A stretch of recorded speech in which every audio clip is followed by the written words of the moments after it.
Bus 73 to Brooklyn. Hello, coming. This is a story about how imagination saves us.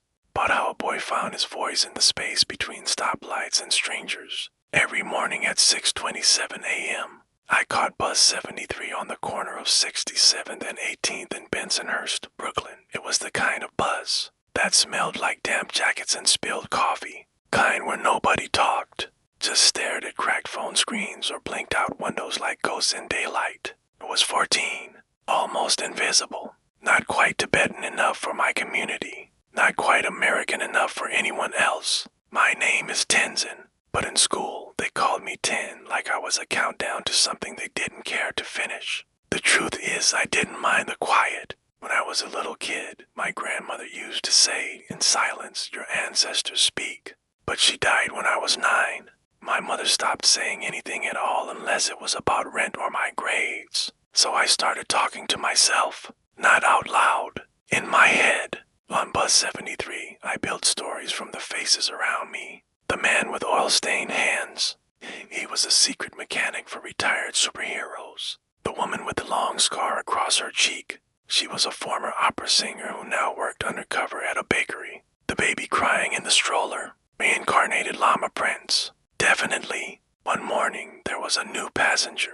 She got on to stops after me. Curly hair, paint-stained backpack, nose ring that caught the light. She looked maybe 16. Wore headphones but didn't press play. We didn't talk, but she noticed me noticing her. That was enough. I named her Comet. In my head, Comet was an interstellar traveler hiding in Brooklyn after crashing her spacecraft into a halo cart. She could read dreams and steal colors from the sky. I gave her a backstory, a destiny, dialogue. But one day, Comet caught me staring and smiled. Do you always look this intense on the bus? I blinked. What? You look like you're solving a murder mystery or narrating a documentary. I wanted to disappear into my backpack. Instead, I mumbled, I just make up stories. She nodded. Cool. You should write them down. That night, I did. I pulled out the beat-up notebook my uncle gave me 2 Christmases ago and started writing.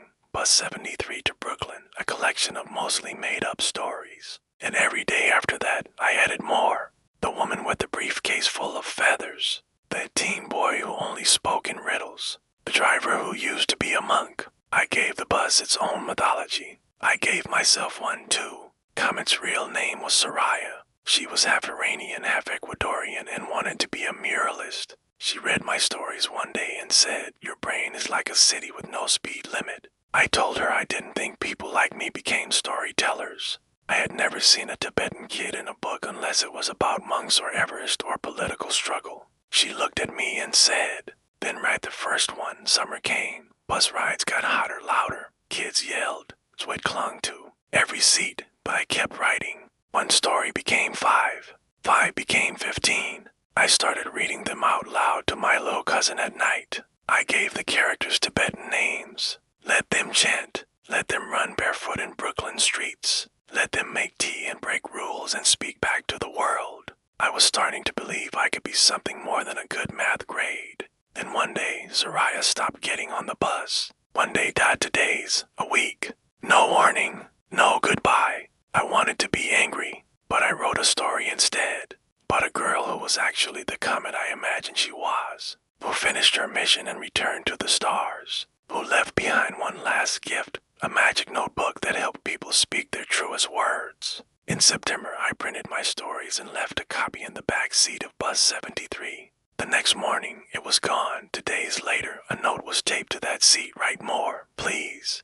A fan. I cried the kind of tears that don't make sound.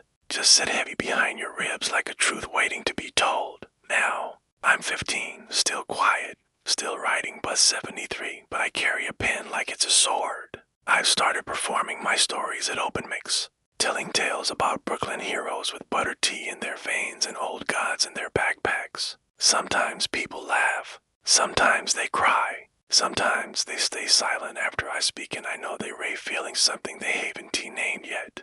Just like I used to. They say every commute takes you somewhere. Mine brought me home to myself. Gila Saini, this was the story of Bus 73 to Brooklyn. For anyone who feels invisible, remember, quiet doesn't mean voiceless, and sometimes The best stories are the ones we tell ourselves until the world is ready to listen.